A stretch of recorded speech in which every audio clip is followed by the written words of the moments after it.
Welcome to the Prayagraj institute. आज हम लोग बात करेंगे वैदिक संस्कृति से संबंधित अति महत्वपूर्ण तथ्य और इस पे आधारित जो अति महत्वपूर्ण प्रश्न हो सकते हैं उनके बारे में।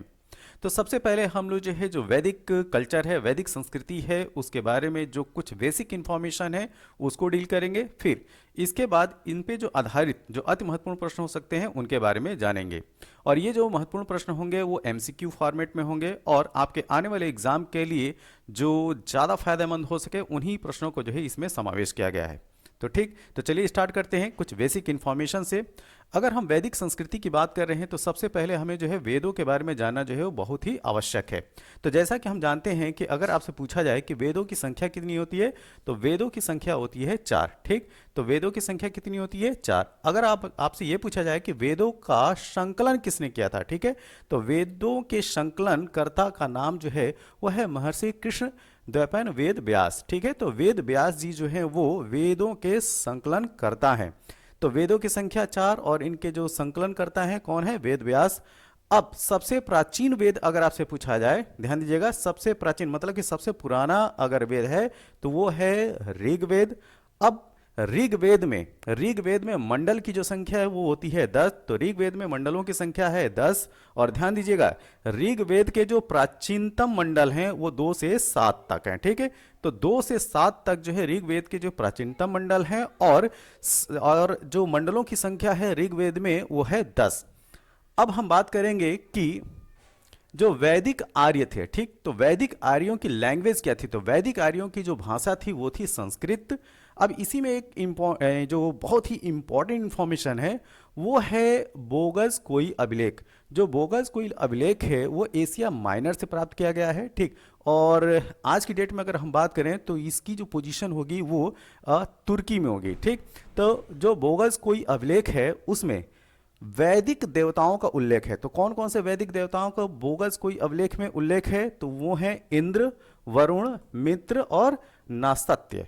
तो ये जो 4 देवता हैं इनके नाम जो है बोगस कोई अभिलेख में उल्लेखित है और यह है एशिया माइनर में, जो कि आज की डेट में जो है वो तुर्की के आसपास का क्षेत्र है।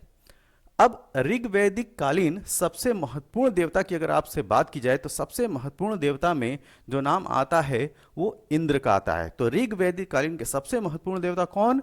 इंद्र। और ऋग्वेद में इनके ऊपर 250 सूक्त लिखे गए हैं। ठीक, और अग्नि जो है, अग्नि के बारे में जो है वो 200 सूक्त हैं। तो ये कुछ बेसिक इंफॉर्मेशन थी वेद के बारे में। अब इसके साथ में जैसा कि हम जानते हैं कि वेदों की संख्या 4 है और इन वेदों में कौन कौन है? ऋग्वेद, सामवेद और यजुर्वेद, और जो चौथा वेद है वो है अथर्ववेद। लेकिन ध्यान दीजिएगा, ऋग्वेद, सामवेद और यजुर्वेद ये जो 3 वेद हैं, ऋग्वेद, दूसरा सामवेद और तीसरा जो है वो यजुर्वेद, इन तीनों को मिलाकर वेद त्रयी बोला जाता है। ठीक, तो अगर आपसे पूछा जाए कि वेद त्रयी क्या है, तो ये जो 3 वेद हैं, जो चौथा वेद है अथर्ववेद, उसको छोड़ के आप ऋग्वेद, सामवेद और यजुर्वेद को कलेक्टिवली क्या बोलते हैं? वेद त्रयी बोलते हैं। तो ये कुछ बेसिक इंफॉर्मेशन थी। अब चलते हैं आगे। देखिए, जो ऋग्वेद के जो मंडल हैं, ठीक, हर एक मंडल में क्या उसकी विशेषता है, उसके रचनाकार कौन है, यहां से भी प्रश्न पूछा जाता है। तो ये जो इंडेक्स है वो काफी इंपॉर्टेंट है। तो यहाँ पे जो ऋग्वेद के जो 10 मंडल हैं, हर एक मंडल की क्या खासियत है उसके बारे में देखते हैं। देखिए, जो प्रथम मंडल है उसके रचयिता में मधुछंदा, मेधातिथि, गौतमा आदि का नाम आता है। ठीक, द्वितीय अगर मंडल की बात की जाए तो गृत्समद, ठीक, क्या गृत्समद इसके रचयिता हैं। तृतीय मंडल की बात करें तो विश्वामित्र इसके रचयिता हैं। ठीक है, तो जो ऋग्वेद का जो तृतीय मंडल है काफी इंपॉर्टेंट है, यहां से प्रश्न आता भी है। और इसकी जो सबसे बड़ी विशेषता है क्या, कि गायत्री मंत्र का वर्णन जो है वो ऋग्वेद के तृतीय मंडल में किया गया है और इसके रचयिता कौन है? विश्वामित्र। इस पॉइंट को जरूर याद रखें, ये जो पॉइंट है वो काफी इंपॉर्टेंट है, इसको इंपॉर्टेंट में रखें। ठीक है, चतुर्थ मंडल के रचनाकार हैं वामदेव। कौन? वामदेव। और इसमें कृषि से संबंधित मंत्रों का उल्लेख है। तो अगर आपसे पूछा जाए कि कृषि से संबंधित मंत्रों का उल्लेख ऋग्वेद के किस मंडल में की गई है, तो वो है चतुर्थ मंडल और इसके रचयिता कौन है? वामदेव। पंचम मंडल की बात करें तो पंचम मंडल के रचयिता अत्रि हैं। खष्टम, के रचयिता भारद्वाज, सप्तम के रचयिता वशिष्ठ। और इसकी खासियत क्या है, इसमें दास राज जो युद्ध है उसका वर्णन किया गया है। तो अगर आपसे पूछा जाए कि वह ऋग्वेद का कौन सा मंडल है जिसमें दास राज जो युद्ध है उसका वर्णन किया गया है, तो वह है सप्तम मंडल और उसके रचनाकार कौन, वशिष्ठ। अष्टम मंडल की अगर बात की जाए, आठवें मंडल की, तो कर्ण एवं अंगिरिस ये इसके रचनाकार हैं, ठीक। नवम मंडल ऋषि गण के द्वारा की गई है, इसमें सोम मंडल कहा जाता है। इसे क्या बोला जाता है, सोम मंडल। अगर आपसे पूछा जाए कि वह कौन सा मंडल है जिसको सोम मंडल कहा जाता है, तो वह है नवम मंडल। इसमें सोम रस का जो है वर्णन मिलता है, ठीक है। दशम मंडल काफी इंपॉर्टेंट है, इसके रचनाकार विमदा, इंद्र, सची व अन्य हैं, ठीक। इसकी खासियत क्या है, इस मंडल की खासियत ये है कि पुरुष सूक्त बहुत इंपॉर्टेंट है, ठीक है। अगर आपसे पूछा जाए कि पुरुष सूक्त की बात जो है किस मंडल में की गई है, तो ऋग्वेद के 10वें मंडल में पुरुष सूक्त की बात की गई है। तो अब बात आती है कि पुरुष सूक्त क्यों इंपॉर्टेंट है। पुरुष सूक्त इसलिए इंपॉर्टेंट है क्योंकि पहली बार चारों वर्णों मतलब कि ब्राह्मण, क्षत्रिय, वैश्य और शूद्र का जो वर्णन मिलता है वह मिलता है ऋग्वेद के 10वें मंडल के पुरुष सूक्त में। तो ये जो इंपॉर्टेंट इंफॉर्मेशन थी वो थी ऋग्वेद के मंडल से, ठीक। तो यहाँ पे हमने जिक्र किया प्रथम से लेकर दसम मंडल तक, और ये जो मंडल हैं वो हैं ऋग्वेद के। अगली जो इंफॉर्मेशन है वो वेदों के बारे में, उनके ब्राह्मण, उनके आरण्यक और उनके उपनिषद, ठीक है। तो यहाँ से भी प्रश्न पूछा जाता है कि वेद का ब्राह्मण कौन सा है, ठीक है, उसका आरण्यक कौन सा है और उसका उपनिषद कौन है, ठीक। तो वेद में जैसा कि हम जानते हैं कि 4 वेद होते हैं, ऋग्वेद, यजुर्वेद, सामवेद और अथर्ववेद, ठीक।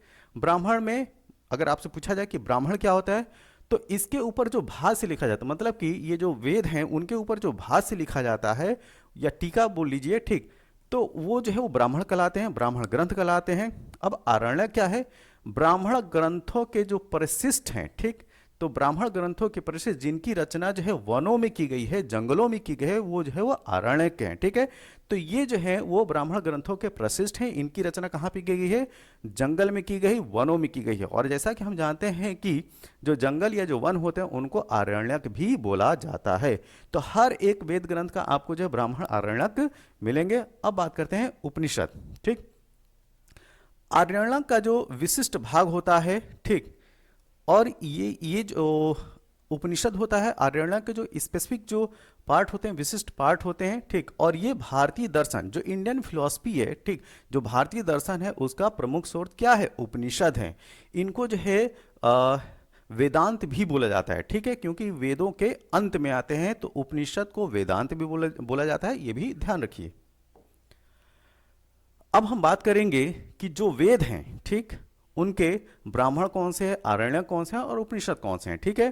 तो ऋग्वेद के 2 ब्राह्मण ऐत्रेय और कौशितकी, और आरण्यक भी इसी नाम के हैं, क्या, ऐत्रेय और कौशितकी, और उपनिषद भी यही है, ऐत्रेय और कौशितकी। तो ऋग्वेद जो वेद है उसके ब्राह्मण ऐत्रेय और कौशितकी, आरण्यक ऐत्रेय और कौशितकी, और उपनिषद भी ऐत्रेय और कौशितकी।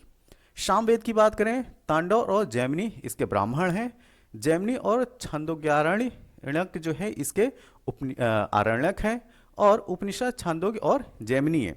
यजुर्वेद में तैत्तिरीय और शतपथ इसके ब्राह्मण हैं, तैत्तिरीय और शतपथ आरण्यक भी हैं, और बृहदारण्यक और कठोपनिषद जो है इसके उपनिषद हैं।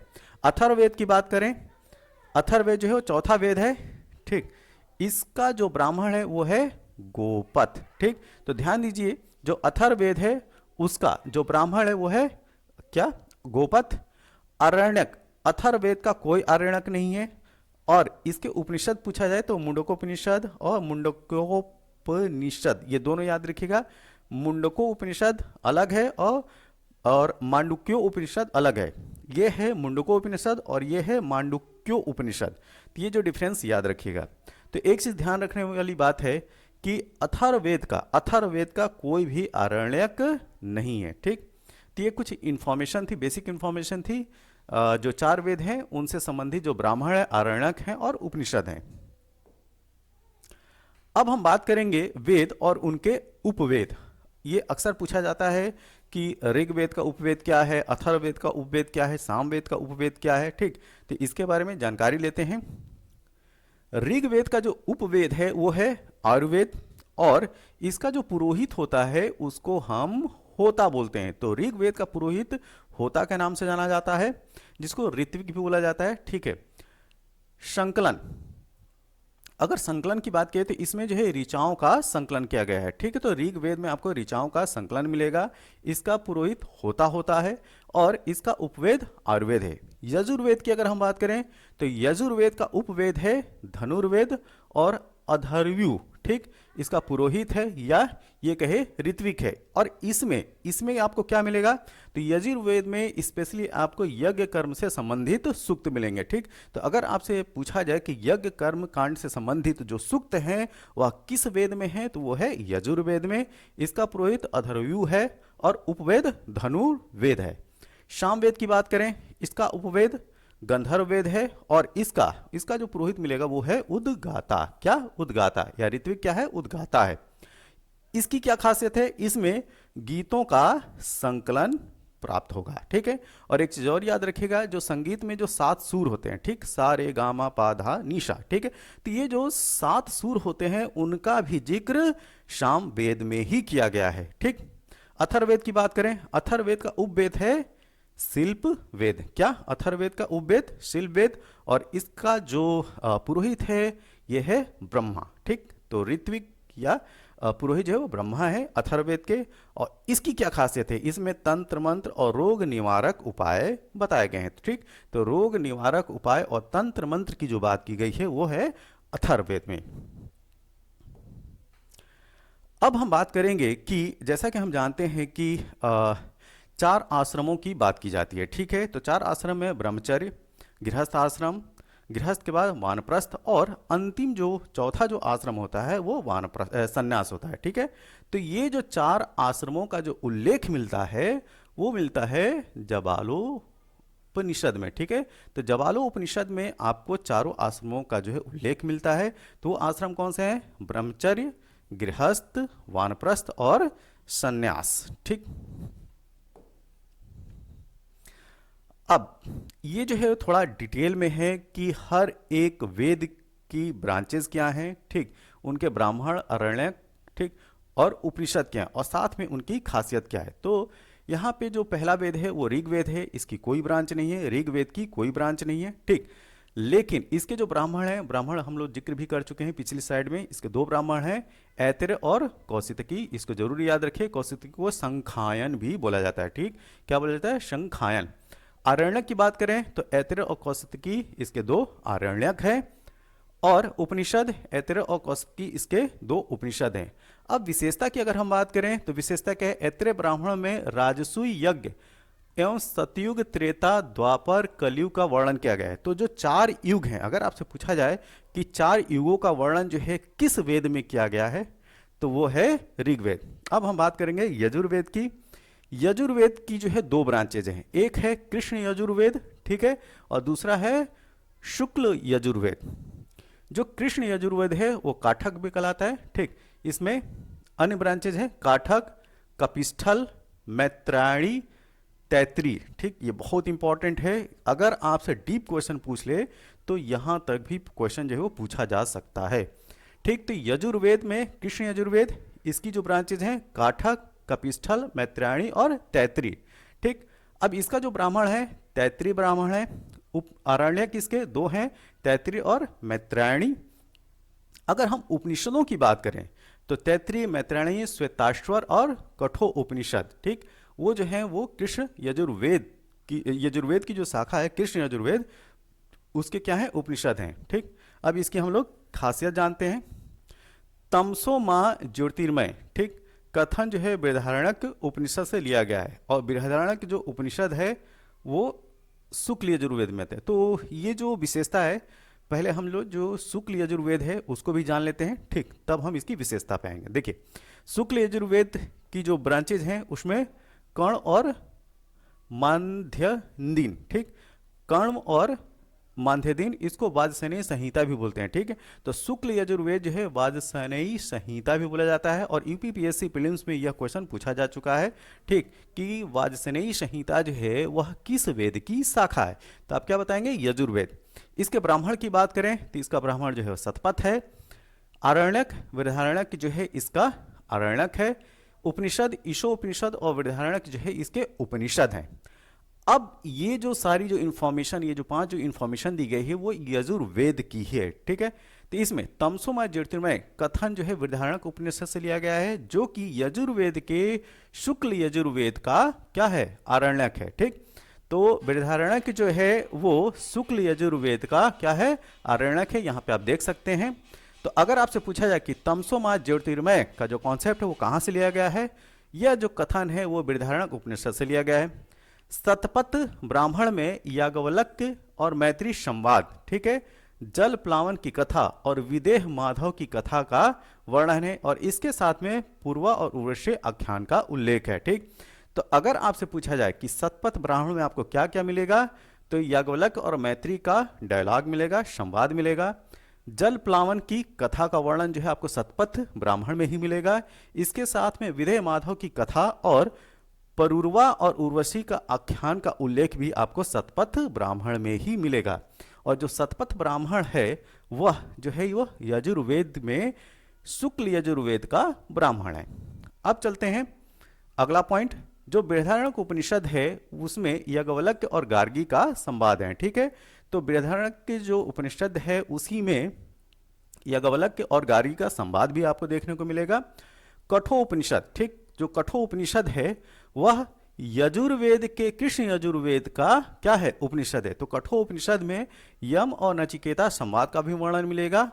और जो लास्ट पॉइंट है, स्त्रियों को यज्ञोपवीत धारण करने का अधिकार तैत्तिरीय उपनिषद देता है। ठीक है, तो अगर आपसे पूछा जाए कि यज्ञ में, ठीक, यज्ञ में बैठने की बात जो है वह किस उपनिषद में की गई है स्त्रियों के लिए, तो यह है तैत्तिरीय उपनिषद। ठीक है, तो स्त्रियों को यज्ञोपवीत धारण करने का अधिकार जो है तैत्तिरीय उपनिषद देता है। सामवेद की बात करें तो सामवेद की जो ब्रांचेज हैं, कौथुम, ये पूछा जा चुका है ये प्रश्न। ठीक है, कि कौथुम जो है वो किस वेद की शाखा है, तो वो है सामवेद की। रणयनी और जैमिनी, ये 3 जो है वो सामवेद की शाखाएं हैं। और इसके ब्राह्मण की बात करें, पंचविश जिसको तांडव भी बोलते हैं, छंदोग्य, जैमिनी और खडविंश, ये क्या है, ये ब्राह्मण है सामवेद के। छंदोग्य और जैमिनी इसके आरण्यक हैं। छंदोग्य और केन ये इसके उपनिषद हैं। ठीक है, तो छंदोग्य और केन जो है वो सामवेद के उपनिषद हैं। इसकी खासियत जानते हैं। जो छंदोग्य उपनिषद है सबसे प्राचीन उपनिषद है। अगर आपसे पूछा जाए कि उस उपनिषद का नाम बताइए जो सबसे प्राचीन है, तो वो है छंदोग्य उपनिषद। और सबसे पहले इसी उपनिषद में कृष्ण का उल्लेख मिलता है। ये बहुत इंपॉर्टेंट पॉइंट है। ठीक है, अगर आपसे पूछा जाए कि कृष्ण का उल्लेख जो है किस उपनिषद में मिलता है, तो वह छांदोग्य उपनिषद है। और सबसे पुराना उपनिषद भी छांदोग्य उपनिषद ही है। अब हम बात करें कि इसमें सत्यकामा जवाला कथा, उद्दालक, आरुणी व श्वेत केतु संवाद का भी उल्लेख मिलता है। तो ये जो पॉइंट है ये भी काफी इंपॉर्टेंट है। अगर आपसे पूछा जाए सत्यकामा जवाला कथा, उद्दालक, आरुण्य व श्वेत केतु संवाद का उल्लेख भी आपको जो है वो छंदोग्य उपनिषद में ही मिलता है।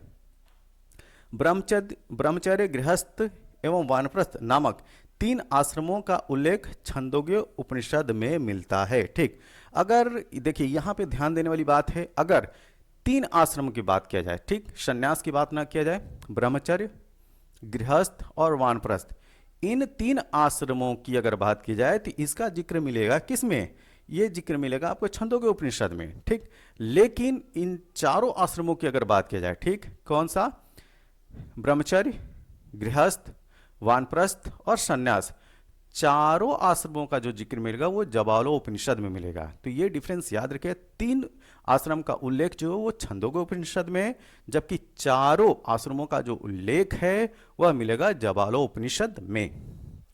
अब हम बात करेंगे अथर्ववेद के बारे में। ठीक, जो चौथा वेद है और सबसे अंत में जो आया है वो अथर्ववेद आया है। ठीक है, तो इसकी 2 शाखा हैं, शौनक और पिप्पलाद। ठीक, पिप्पलाद, शौनक और पिप्पलाद जो है इसकी ब्रांचेज हैं। इसका जो ब्राह्मण है वो गोपथ है, इसका आर्यणक कोई है ही नहीं। और उपनिषद, ध्यान दीजिए इसके जो उपनिषद हैं, मुंडको उपनिषद, मांडुक्य उपनिषद और प्रश्नो उपनिषद। ठीक है, तो इसके जो है तीन उपनिषद जो हैं ये नाम याद रखिए, क्या, मांडुको, मांडुक्य और प्रश्न उपनिषद। अब इसकी खासियत जान लेते हैं। ठीक है, तो जो मंडूको उपनिषद है इसमें सत्यमेव जयते का उल्लेख है। तो अगर आपसे पूछा जाए कि सत्यमेव जयते का उल्लेख जो है किस उपनिषद में मिलेगा, तो वह है मुंडको उपनिषद में। ठीक है, और तमसोमा ज्योतिर्मय कथन ये है बृहदारण्यक उपनिषद में। तो ये डिफरेंस याद रखिएगा, जो तमसोमा ज्योतिर्मय है वो बृहदारण्यक में है, ये इंपॉर्टेंट है। ठीक है, और जो मुंडको उपनिषद है उसमें सत्यमेव जयते की बात की गई है। ये क्वेश्चन जो है वो बार बार घूमता रहता है आपके एग्जाम में। अब एक और इंपॉर्टेंट बात, सबसे छोटा उपनिषद जो है वो मांडुक्य उपनिषद है। क्या, मांडुक्य, ये वाला। ठीक है, तो सबसे छोटा उपनिषद जो है वो मांडुक्य उपनिषद है, ये याद रखिएगा। अच्छा, सबसे प्राचीन उपनिषद कौन सा है? ठीक, सबसे प्राचीन उपनिषद यहां पे हम लोगों ने देखा था छांदोग्य उपनिषद जो है वो सबसे पुराना उपनिषद है। और सबसे छोटा उपनिषद कौन सा है? सबसे छोटा उपनिषद मांडुक्य उपनिषद है।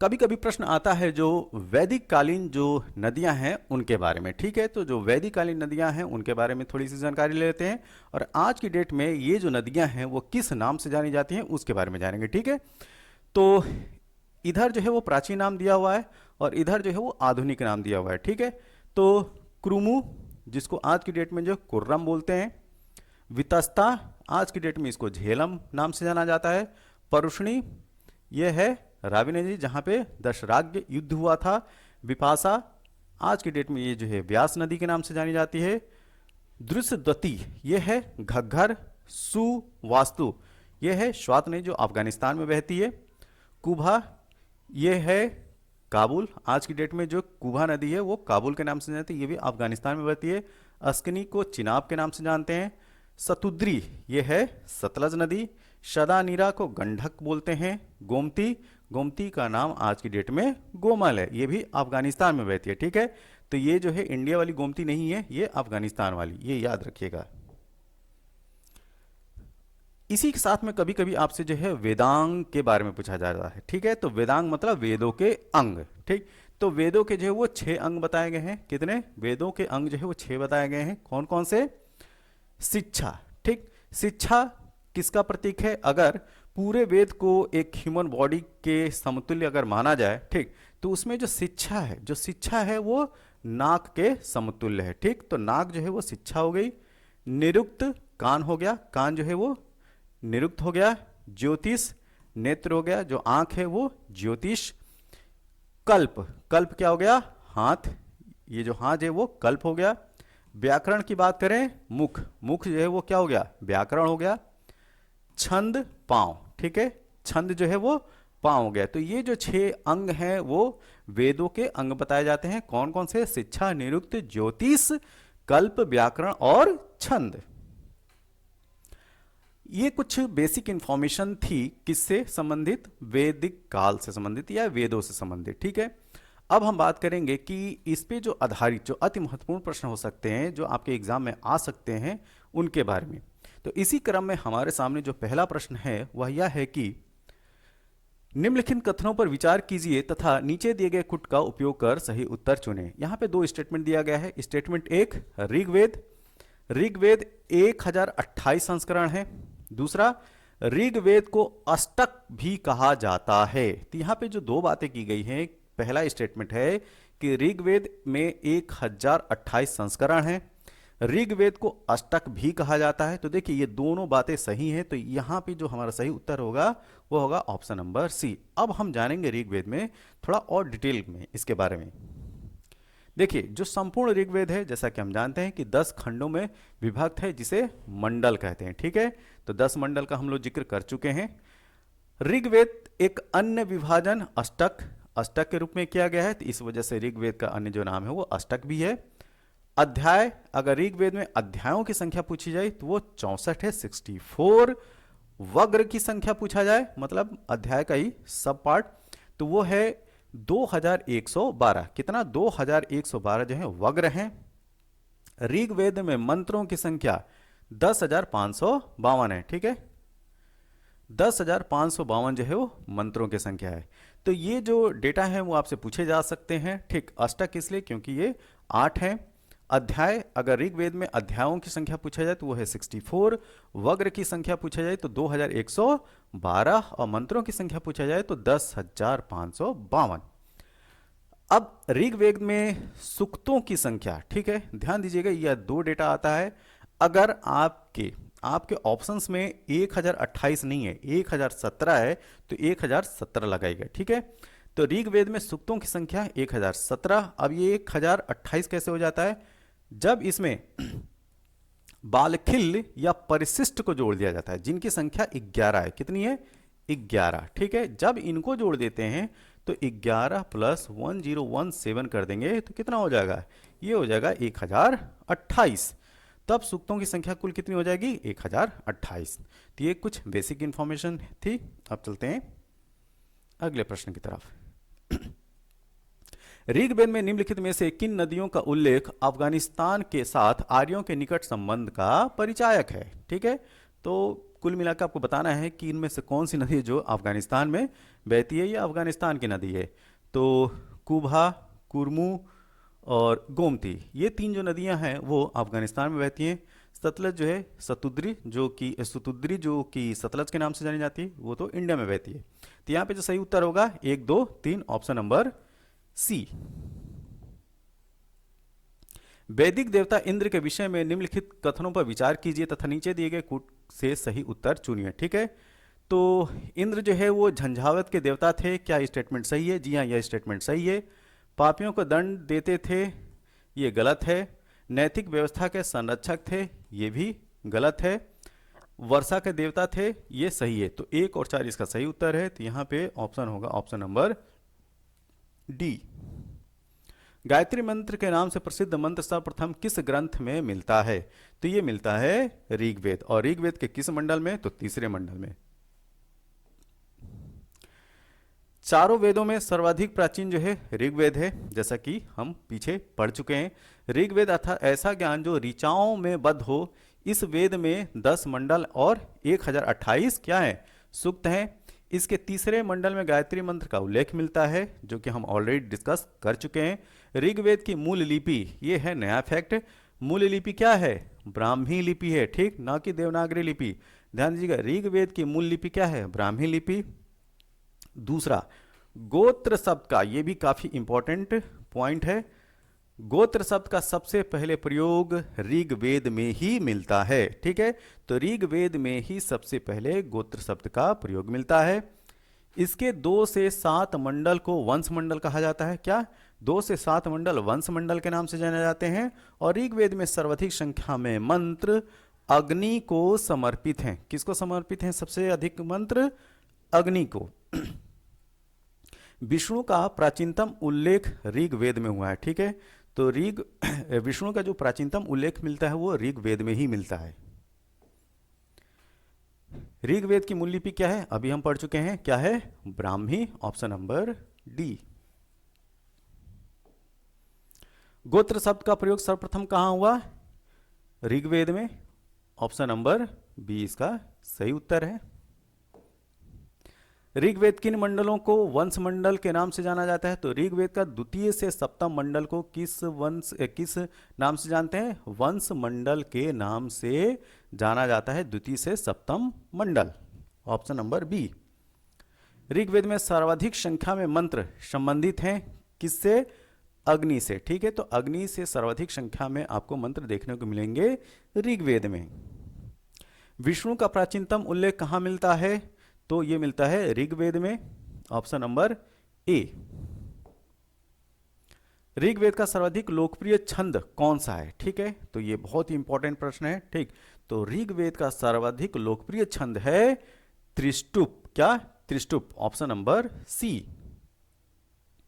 देखिए, वैदिक साहित्य में गायत्री, त्रिष्टुप, जगती, बृहति, अनुष्टुप आदि छंदों का प्रयोग हुआ है। तो कौन कौन से छंद हैं? गायत्री, त्रिष्टुप, जगती, बृहति और अनुष्टुप। इसके साथ ऋग्वेद में सर्वाधिक लोकप्रिय छंद त्रिष्टुप, जो कि 4253 बार कितनी बार? 4253 बार आया है। और इसके बाद जो गायत्री छंद है उसकी पोजीशन आती है 2467 बार। और जो जगती छंद है वह 1358 बार प्रयोग हुआ है। तो आप जो है त्रिष्टुप के बारे में याद रखिए, इसका सबसे ज़्यादा जो है प्रयोग हुआ है ऋग्वेद में। और कितनी बार? 4253 बार। निम्नलिखित में से कौन सा वेद सबसे प्राचीन है? बहुत ही आसान सा प्रश्न। ऋग्वेद। अपाला आत्रेयी मंत्र किसमें संग्रहित हैं? ठीक है, तो ये याद रखिए, ये ऋग्वेद में संग्रहित हैं। तो लोप, घोषा, अपाला, आत्रेयी आज जो हैं वो मंत्र ऋग्वेद में ही प्राप्त होते हैं। इतिहास शब्द, ठीक है, इतिहास शब्द ये भी काफी इंपॉर्टेंट प्रश्न है। अगर आपसे पूछा जाए कि इतिहास शब्द का उल्लेख सर्वप्रथम किस वेद में मिलता है, तो ये मिलता है अथर्ववेद में। किसमें? अथर्ववेद में। अब थोड़ा डिटेल में जानेंगे। देखिए, अथर्ववेद में गणित, विज्ञान, आयुर्वेद, समाजशास्त्र मतलब कि सोशल साइंस, कृषि विज्ञान के अलावा इतिहास का सर्वप्रथम उल्लेख मिलता है। ठीक है, तो ये पॉइंट काफी इंपॉर्टेंट है, इसको वेरी इंपॉर्टेंट में रखिए। क्या? अथर्ववेद में गणित, विज्ञान, आयुर्वेद, समाजशास्त्र, कृषि विज्ञान, इसके अलावा इतिहास का भी सर्वप्रथम उल्लेख मिलता है। इसमें मोक्ष, क्या? इसमें मोक्ष के संबंध में जानकारी मिलती है। तो अगर आपसे पूछा जाए कि मोक्ष की जानकारी जो है किस में मिलती है, तो वह है अथर्ववेद। इसकी कुछ ऋचाएं जो हैं ब्रह्म विद्या से संबंधित होने के कारण इसे ब्रह्म वेद तथा पुरोहित वेद भी कहा जाता है। ये काफी इंपॉर्टेंट पॉइंट है। अगर आपसे पूछा जाए कि ब्रह्म वेद और पुरोहित वेद किसे जाना जाता है या किसे कहा जाता है, तो वह है अथर्ववेद।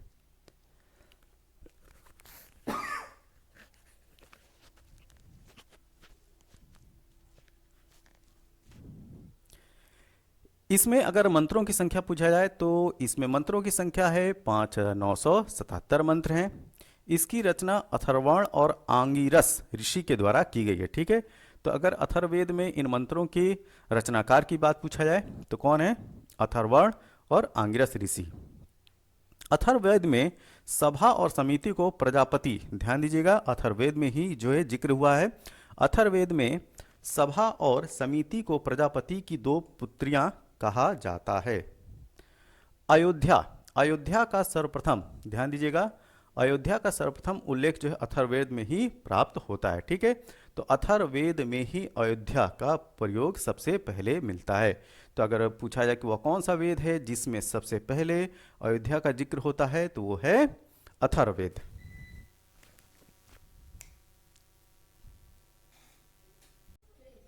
अगला प्रश्न यह है कि आयुर्वेद अर्थात जीवन का विज्ञान का उल्लेख सर्वप्रथम कहाँ मिलता है? तो सर्वप्रथम इसका उल्लेख मिलेगा अथर्ववेद में। तो अगर आपसे पूछा जाए कि 4 वेदों में किसमें आयुर्वेद अर्थात जीवन का विज्ञान का उल्लेख मिलता है, तो वह है अथर्ववेद, ऑप्शन नंबर डी।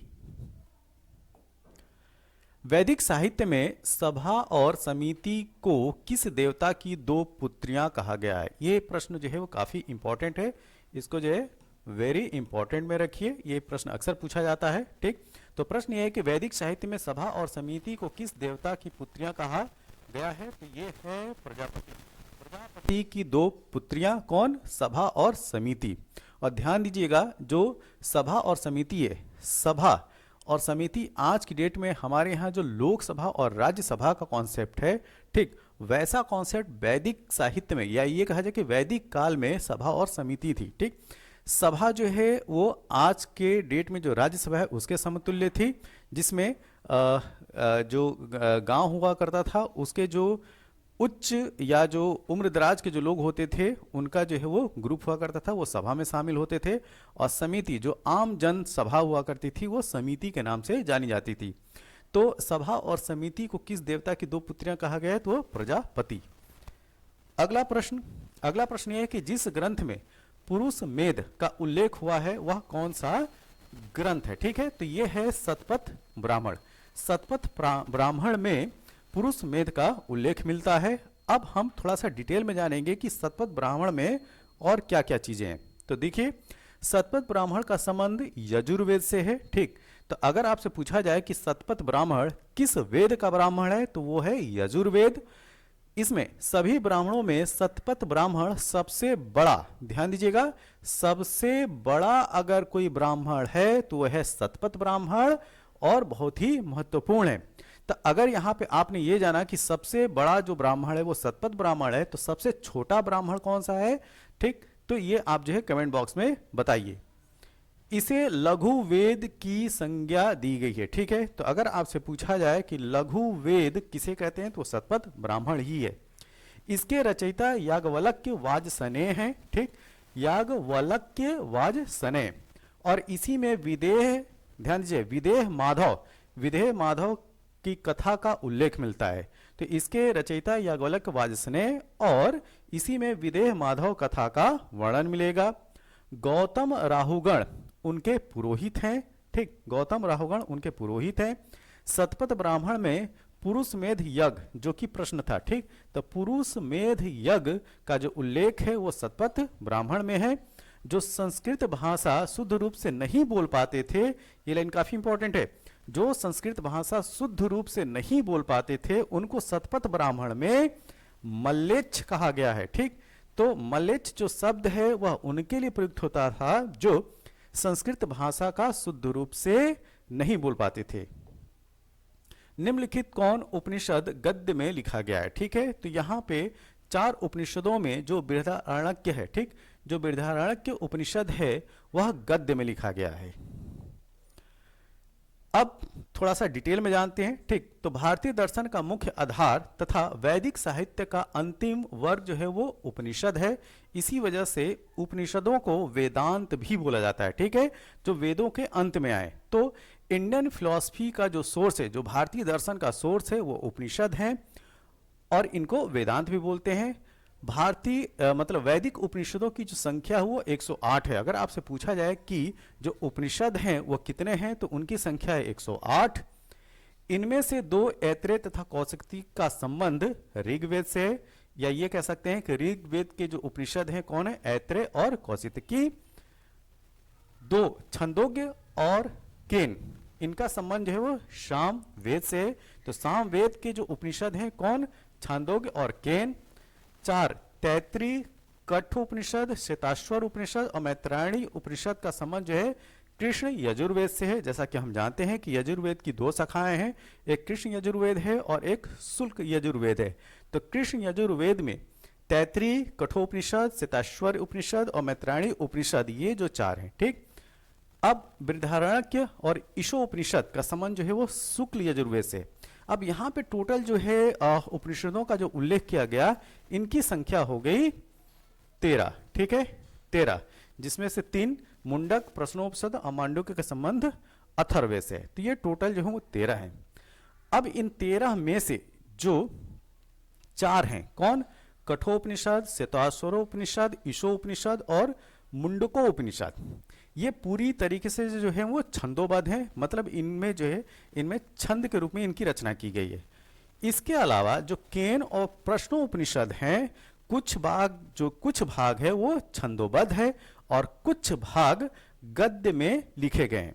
अब ये इनकी संख्या कितनी हो गई, ये 4 और प्लस ये 2, कौन से, केनोपनिषद और प्रश्नोपनिषद, 4 2 6, तो 13 में से 6 निकाल दिए, बचे 7।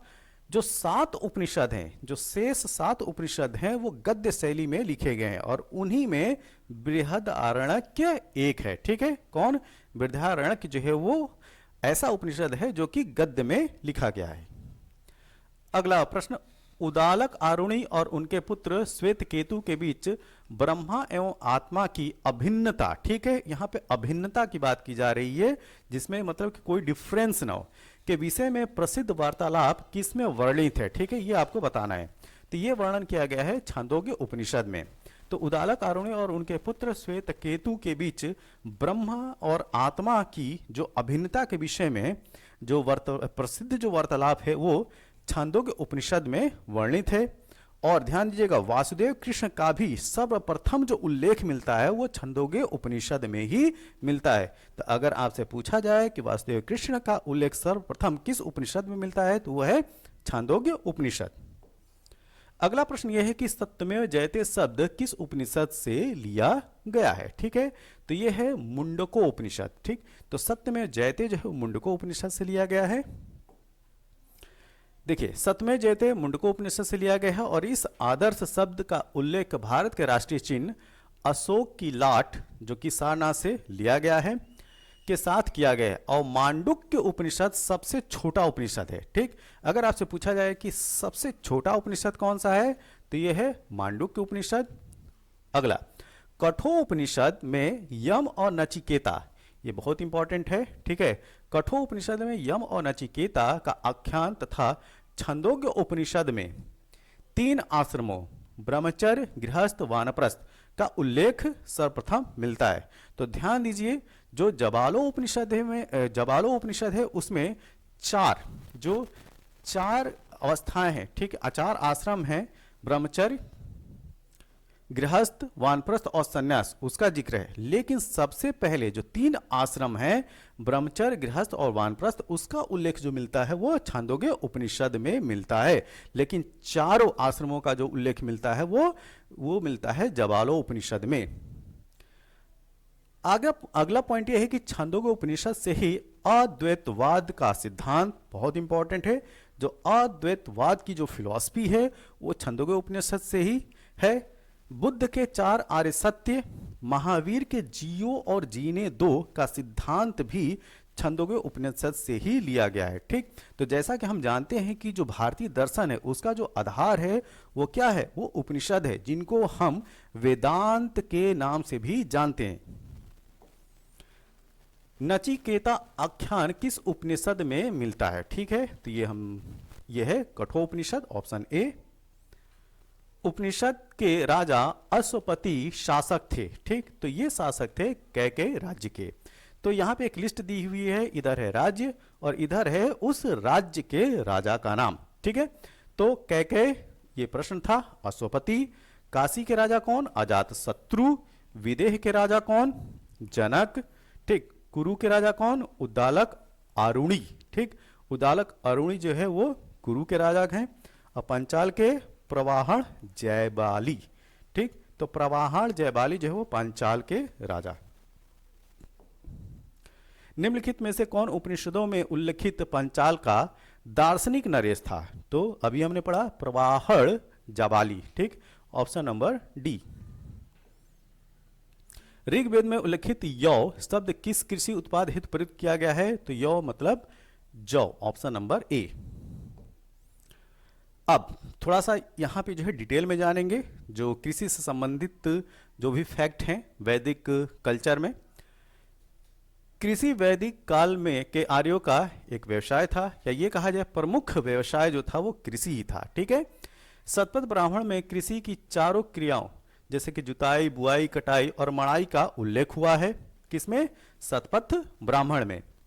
काठक संहिता में 24 बैलों, बहुत इंपॉर्टेंट है ये। ठीक, कौन सी संहिता? काठक संहिता में 24 बैलों द्वारा खींचे जाने वाले हलों का उल्लेख मिलता है। अब यहाँ पे ध्यान देने वाली बात यह है कि यहाँ पे 24 बैलों वाले हल का प्रयोग यह दर्शाता है कि उस समय जो कृषि की जाती थी काफी एक्सटेंसिव मैनर में, मतलब काफी व्यापक तौर पे की जाती थी। ठीक, ब्रीही धान को बोलते थे, यौ जौ को बोलते थे, माड़ उड़द को बोलते थे, मुदग मूंग को बोलते थे, गोधूम गेहूं को, मसूर आदि अनाजों का वर्णन यजुर्वेद में मिलता है। कहाँ मिलता है? यजुर्वेद में। तो ये जो अन्न है इनका जिक्र अगर किया जाए तो कहाँ मिलेगा? ये मिलेगा यजुर्वेद में। क्या? ब्रीही, यौ, माड़, मुदग और गोधूम। यद्यपि ऋग्वेदिक काल के लोग जौ, जिसको यौ बोला जाता था, पैदा करते थे, परंतु उत्तर वैदिक काल में उनकी मुख्य फसल, ध्यान दीजिएगा, धान और गेहूं हो गई। तो उत्तर वैदिक काल जो पोस्ट वैदिक टाइम पीरियड है उसमें जो प्रमुख फसल थी वो क्या थी? धान और गेहूं। लेकिन जो ऋग्वैदिक टाइम पीरियड है उसमें जो प्रमुख फसल है वो है यौ। वैदिक काल में चर्षणी शब्द, ध्यान दीजिए, चर्षणी शब्द कृषि उपकरण का द्योतक नहीं था। ठीक है, तो जो चर्षणी शब्द था वो कृषि उपकरण का प्रतीक नहीं था। प्राचीन काल में आर्यों को जीविका उपार्जन का मुख्य साधन क्या था? अभी हमने पढ़ा क्या था? कृषि, खेती जो है वो मुख्य जीविका उपार्जन का साधन था। अयोध्या का उल्लेख सर्वप्रथम कहाँ मिलता है? तो अयोध्या का सर्वप्रथम उल्लेख मिलता है अथर्ववेद में, ऑप्शन नंबर बी। प्राचीन भारत में निष्क नाम से जाने जाते थे। तो ध्यान दीजिएगा, अगर वैदिक टाइम पीरियड में पूछा जाए कि निष्क क्या था, तो वैदिक टाइम पीरियड में जो है वो निष्क स्वर्ण आभूषण हुआ करते थे। इसके बाद निष्क जो है वो सिक्के के रूप में, सोने के सिक्के को जो है वो निष्क कहा जाने लगा। ठीक, देखिए कुछ ये जो स्लाइड है इसमें स्पेशल फोकस किया गया है सिक्कों के बारे में। ठीक, सिक्कों के बारे में जानकारी दी गई है, तो इसको थोड़ा डिटेल में जानते हैं। सिक्कों के नियमित प्रचलन से पूर्व वैदिक काल में ही निष्क गले में पहनने वाला एक स्वर्ण सोने का आभूषण होता था। ठीक है, तो ये जो निष्क होता था गले में पहनने वाला, मतलब जो गले का जो हार हुआ करता था सोने का, उसको वैदिक टाइम पीरियड में उसको क्या बोलते थे? उसको बोलते थे निष्क। बाद में व्यापारिक लेन देन में प्रयुक्त होने लगा और मौर्य युग आते आते व्यापार व्यवसाय में नियमित सिक्कों का प्रचलन हो चुका था। सिक्के सोने, चांदी तथा तांबे के बने होते थे। ठीक है, तो बाद का जो टाइम पीरियड है उसमें जो सिक्के थे तो सोने, चांदी और तांबे के बने होते थे। इन सिक्कों को निष्क और सुवर्ण कहा जाता था। चांदी के सिक्कों को ध्यान दीजिएगा, ये पूछा भी गया है, चांदी के सिक्के को करसापण या धरण कहा जाता था। अगर आपसे पूछा जाए कि धरण या करसापण क्या होता था, तो यह होता था चांदी का सिक्का। तांबे के सिक्के को मासक कहते थे। तांबे के सिक्के क्या कहलाते थे? मासक। छोटे छोटे जो तांबे के सिक्के थे उनको काकड़ी कहे जाते थे। ठीक, तो छोटे छोटे जो तांबे के जो सिक्के थे वो काकड़ी कहलाते थे, और जो बड़े सिक्के थे तांबे के वो मासक कहलाते थे। इन पर स्वामित्व सूचक चिन्ह लगाए जाते थे, मतलब कि जो राजा या जो सम्राट जो इनको चलाया करता था उसका जो है प्रतीक चिन्ह भी लगता था। ज्ञातव्य कि मौर्योत्तर काल, मतलब कि मौर्य टाइम पीरियड के बाद पोस्ट मौर्यन से पूर्व पंचमार्क सिक्कों का प्रचलन था, जिस पर केवल आकृतियां छपी होती थी और लेखन नहीं होता था। ठीक है, तो मौर्य काल से पहले, ठीक, तो मौर्य काल से पहले जो है पंचमार्क सिक्कों का जो है प्रचलन था और उन पे जो है केवल आकृतियां छिपी हुआ करती थी, उस पे कुछ लिखा नहीं होता था। ठीक,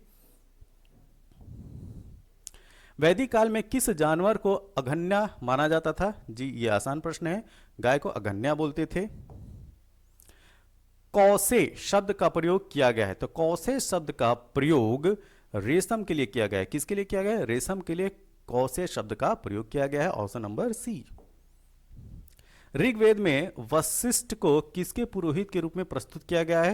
ये बहुत ही अच्छा क्वेश्चन है, तो ध्यान दीजिएगा, वशिष्ठ को भरतों का पुरोहित, ठीक है, तो भरत जो जन था उसके जो पुरोहित है वो गुरु वशिष्ठ थे। ऋग्वेद में किसी मंडल का प्रथम सूक्त प्रायः किस देवता के लिए समर्पित था?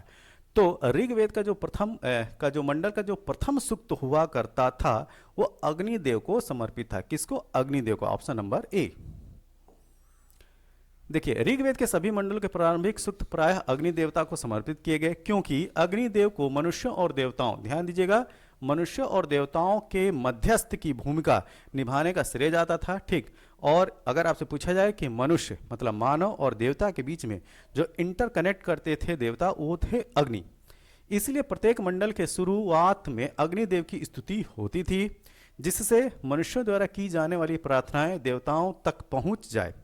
ऋग्वैदिक धर्म मुख्यतः बहुदेववादी था। ठीक है, अगर आपसे पूछा जाए कि ऋग्वैदिक धर्म कैसा था, तो वो था पॉलीथिज्म। ठीक, तो पॉलीथिज्म मतलब बहुदेववादी। तो उस समय जो है केवल एक देवता नहीं हुआ करते थे, बहुत सारे देवताओं की जो पूजा की जाती थी। इसमें इंद्र, मित्र, वरुण, अग्नि आदि की पूजा होती थी।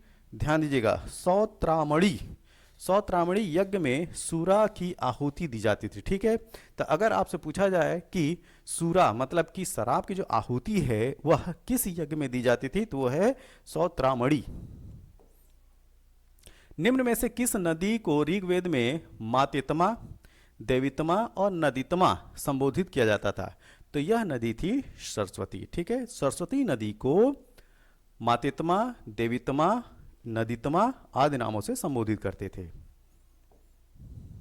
निम्नलिखित में से कौन सा वैदिक देवता बोगज कोई अभिलेख में उल्लेखित है? ठीक है, तो आपको बताना है कि जो एशिया माइनर या यह कहें आज का जो तुर्की है, वहां पे जो बोगज कोई अभिलेख है वहां पे किन देवता का जो है जिक्र मिलता है? तो ये है इंद्र, मित्र, नासत्य एवं वरुण। फिर से ध्यान से देखिए, इंद्र, मित्र, नासत्य एवं वरुण का जिक्र मिलता है। बोगज कई महत्वपूर्ण है क्योंकि, ठीक, क्यों? अभी हमने देखा यहां से प्राप्त अभिलेखों में वैदिक देवता एवं देवियों के नाम उल्लेख प्राप्त होते हैं। तब बोगज कोई क्यों इंपॉर्टेंट है? क्योंकि यहाँ पे वैदिक काल के जो देवता हैं और देवियां हैं उनका नाम का उल्लेख मिलता है। और वो देवता कौन है? इंद्र, वरुण, नासत्य और मित्र। वेद के मूल ग्रंथों की रचना यहाँ हुई थी। ठीक, तो वेद के मूल जो ग्रंथ हैं उनकी रचना भी यहाँ बोगज कोई में हुई थी। ठीक, तो ये यहाँ पे जो सही उत्तर है, ठीक, इसको हटाइए। ठीक, तो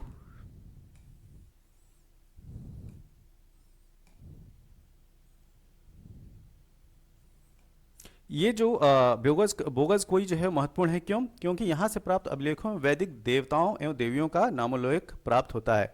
और कौन कौन से देवता? वरुण, मित्र, नासत्य और वरुण। फिर से देखिए, इंद्र, वरुण, नासत्य और मित्र।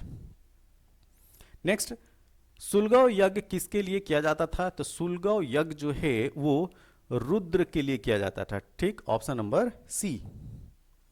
निम्नलिखित वैदिक देवताओं में से कौन अवेस्ता के देवता अहूर मजदा से सादृश्य रखता है? ठीक है, तो ये हैं वरुण। ठीक, ऑप्शन नंबर बी। उदालक आरुणी प्रसिद्ध दार्शनिक थे। ठीक, तो ये दार्शनिक थे कुरु पंचाल। Option number B. निम्नलिखित में से कौन सी बात ऋग्वैदिक स्त्रियों के संदर्भ में सही नहीं है? आपको बताना है कि ये जो 4 ऑप्शन दिए गए हैं ऋग्वैदिक स्त्रियों के बारे में, उसमें से कौन सा सही नहीं है। ठीक, तो पहला देखते हैं, वे सभा की कार्यवाही में भाग लेती थीं। जी, ये बात तो सही है। वे यज्ञों का अनुष्ठान करती थीं। ये भी सही है। वे युद्धों में सक्रिय भाग लेती थीं। ये भी सही है। रजस्वला, रजस्वला मतलब कि मेंस्ट्रुएशन साइकिल, ठीक, होने के पहले ही उनका विवाह हो जाता था। तो देखिए, रसवाला होने के पहले अगर विवाह, इसका मतलब यहाँ पे बाल विवाह की बात की जा रही है। ठीक है, तो जो ऋग्वैदिक स्त्रियां थीं उनका बाल विवाह नहीं होता था, उनके वयस्क होने पे ही उनका विवाह हुआ करता था।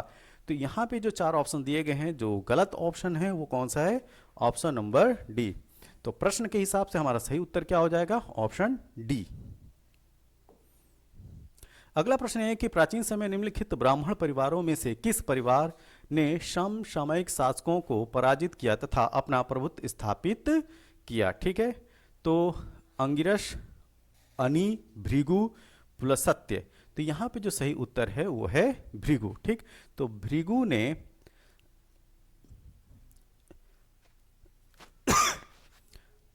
जो है ब्राह्मण परिवार में से जो भृगु हैं उन्होंने समसामयिक शासकों को पराजित किया था और अपना प्रभुत्व स्थापित किया था। तो ऑप्शन नंबर सी इसका सही उत्तर है।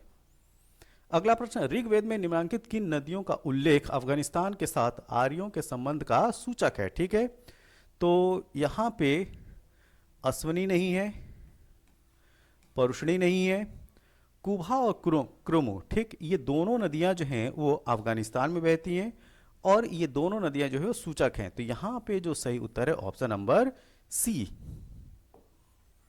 उत्तर वैदिक काल में निम्नलिखित में से किनको आर्य संस्कृति की धुरी समझा जाता था? ठीक है, तो आर्य संस्कृति के धुरी के रूप में कुरु और पंचाल को समझा जाता था। थोड़ा डिटेल में जानते हैं। देखिए, भारतीय इतिहास में उस काल को जिसमें सामवेद, यजुर्वेद एवं अथर्ववेद तथा ब्राह्मण ग्रंथों, आरण्यकों एवं उपनिषदों की रचना हुई को उत्तर वैदिक काल कहा जाता है। ठीक है, और उत्तर वैदिक काल के अंतिम दौर में मतलब कि 600 ईसा पूर्व के आसपास आर्य लोग कौशल, विदेह एवं अंगराज से परिचित थे। मगध एवं अंग आर्य क्षेत्र के बाहर थे। ठीक है, तो आर्य क्षेत्र में मगध और अंग नहीं आते थे। पुरु एवं भर्त मिलकर कुरु, ध्यान दीजिए, कुरु, और तुवर्स और कृवि मिलकर पांचाल कहलाए। ठीक है, तो जो ध्यान दीजिए, जो प्रश्न पूछा गया है कि उत्तर वैदिक काल में निम्नलिखित में से किन के आर्य संस्कृति की धुरी समझा जाता था, तो ये है कुरु और पांचाल, ऑप्शन नंबर सी। निम्नलिखित में से कौन सा एक पदाधिकारी उत्तर वैदिक काल में रत्नियों की सूची में सम्मिलित नहीं था? तो रत्नियों की सूची में जो सम्मिलित नहीं था वो था स्थपति। ठीक, तो 12 रत्नियों के नाम इस प्रकार हैं, कौन कौन से? पुरोहित, सेनानी, राजन्य, महिषी, पांचवा सूत, सूत जो होता था यह राजा का सारथी भी होता था, छठा है ग्रामणी, सातवां छत्री जिसको प्रतिहास भी बोलते थे, आठवां संग्रहित, और नौवां भागदूध। ठीक, भागदूत रत्नी है, ध्यान दीजिएगा ये प्रश्न पूछा गया, भागदूत कौन थे? रत्नी। 10वां जो है अछवाप, 11वां गोवी कर्तन, और 12वां जो है वो पालागल। ठीक, तो 12वां रत्नी जो है वो पालागल है।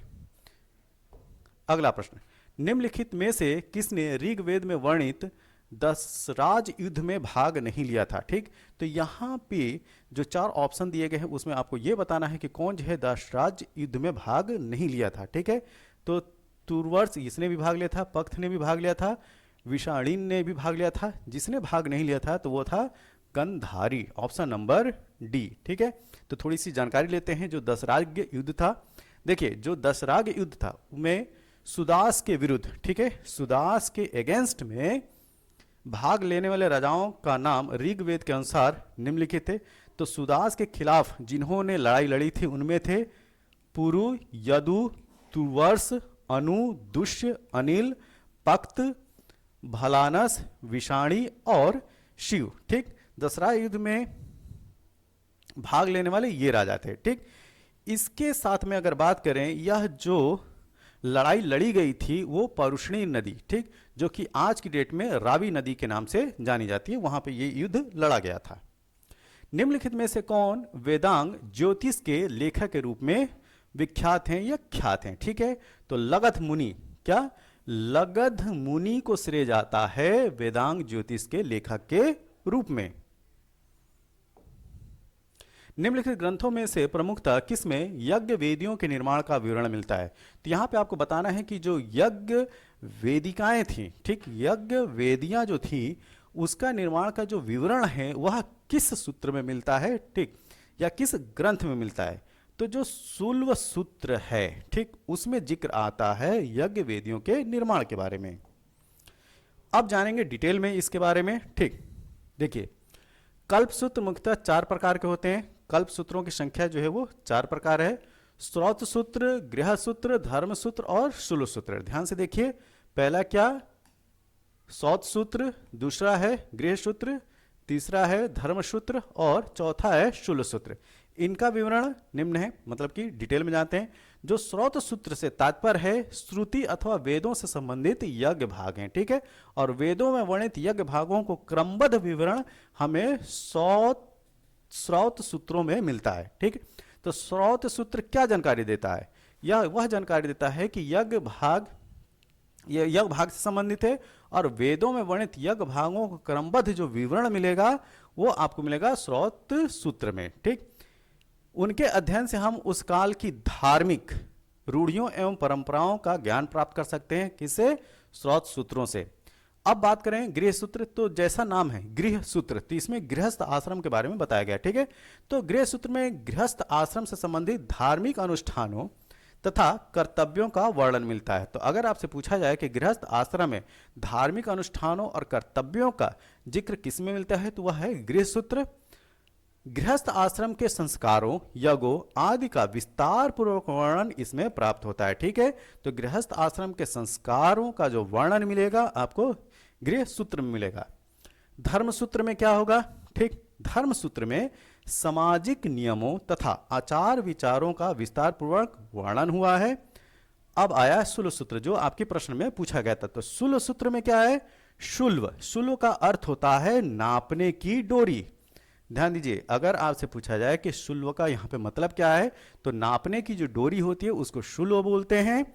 इसमें यज्ञ वेदियों को नापने, उनके स्थान चयन तो यज्ञ वेदियों के नापने और वह वेदियां कहाँ पे लगाई जाए उसकी स्थान का जो चयन है उसकी बात, और निर्माण, निर्माण, ठीक है। आज का जो वर्णन है इसमें मिलेगा शुल्ब सूत्र में। ये आयों के ज्यामिति ज्ञान के परिचायक हैं, ठीक है। समानता सूत्रों का समय ईसा पूर्व 600 ईसा पूर्व से लेके 300 ईस्वी, ठीक, 300 ईस्वी तक माना जाता है। तो ये जो टोटल टाइम पीरियड है वो कितना हो गया, 900 वर्षों का, ठीक है। तो जो 900 ईयर्स हैं यह जो है टाइम पीरियड है किसका, इन सूत्रों के समय सीमा की।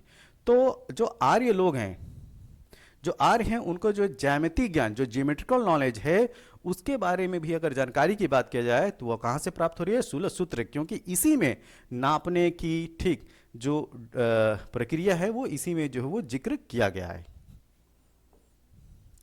अवेस्ता और ऋग्वेद में समानता है। अवेस्ता किस क्षेत्र से संबंधित है, ठीक, यहाँ पे पूछा जा रहा है कि अवेस्ता जिस तरीके से हमारे यहाँ ऋग्वेद है, ठीक, इंडियन सब कॉन्टिनेंट में, उसी तरीके से अवेस्ता जो है वो कहाँ से संबंधित है ये पूछा जा रहा है। तो अवेस्ता संबंधित है ईरान से, ठीक। तो ईरान का जो धार्मिक ग्रंथ है क्या है, Avesta, option number B. Manusmriti में सरस्वती और द्रुसद्वती नदियों के बीच के प्रदेश को पुकारा जाता था, ठीक। तो यह क्षेत्र कहलाता था ब्रह्मवर्त। अगर आपसे पूछा जाए कि ब्रह्मवर्त वह कौन सा स्थान था, तो वो था सरस्वती और द्रुसद्वती नदियों के बीच का जो प्रदेश था उसको हम ब्रह्मवर्त के नाम से जानते हैं। निम्नलिखित में कौन मनुस्मृति के भाष्यकार नहीं है, यहाँ पे बताना है कि कौन जो है मनुस्मृति का टीकाकार या भाष्यकार नहीं है। तो वो है असहाय, ठीक, असहाय। इसके अलावा भरूची, मेगातिथि, गोविंद राज, ये तीनों के तीनों जो हैं वो टीकाकार हैं या भाष्यकार हैं किसके, मनुस्मृति के। मनुस्मृति मुख्यतः संबंधित है, आपको बताना है कि मनुस्मृति में मुख्यतः कौन से विषय को वो डील करता है, ठीक है। तो मनुस्मृति संबंधित है समाज व्यवस्था से, ऑप्शन ए।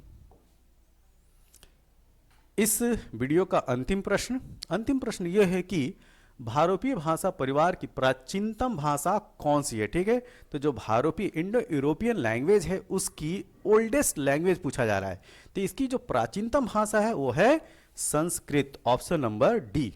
तो संस्कृत जो है भारोपीय भाषा की सबसे प्राचीनतम भाषा है, ये ध्यान रखिएगा। तो यह था वीडियो वैदिक कल्चर से, वैदिक संस्कृति से। यह वीडियो आपको कैसा लगा, जैसा भी लगा हो आप अपने सुझाव जो है कमेंट बॉक्स में जरूर दें। इस वीडियो की पीडीएफ के लिए आप हमारे Telegram channel the Prayagraj institute को ज्वाइन कीजिए और इस वीडियो की पीडीएफ को प्राप्त कीजिए। और साथ में जो टेलीग्राम चैनल है द प्रयागराज इंस्टीट्यूट, इसमें जो अति विशेष जो महत्वपूर्ण जो टॉपिक होते हैं उनका जो स्टडी मटेरियल है आपको पीडीएफ के रूप में, पावर पॉइंट के रूप में जो है वो मिलते रहेंगे। तो इस वीडियो को ज़्यादा से ज़्यादा जो है लाइक करें, शेयर करें, सब्सक्राइब करें। तब तक के लिए थैंक यू, धन्यवाद।